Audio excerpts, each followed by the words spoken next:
जी नाज़रीन, खबर शामिल करते हैं देवाना मंडी गुजरात से। NA-70 से नज़र हुसैन जिलानी की रिपोर्ट शामिल करते हैं। MNA फैज़ुल हसन शाह का वादू से तकमील तक का सफ़र जारी।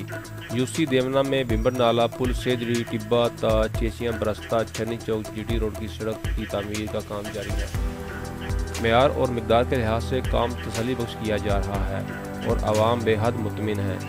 रेलवे फाटक छन्नी ता GT रोड चौक का काम RCC कंक्रीट और सरिया के साथ किया जा रहा है। मज़कूरा सड़क की चौड़ाई 20 फुट और कंक्रीट की ऊंचाई 8 इंच है। UC देवना के अहम देहात की गुजरगाह है।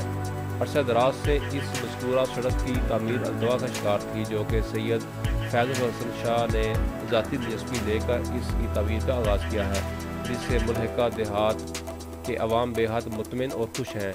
सैयद वजाद हुसैन शाह कुल्लेवाल सईदा ने काम की तामीर के मेयार को चेक किया और वो भी मुतमिन नज़र आए और ठेकेदार को शाबाश दी और काम करते हुए मजदूरों की हौसला अफजाई की।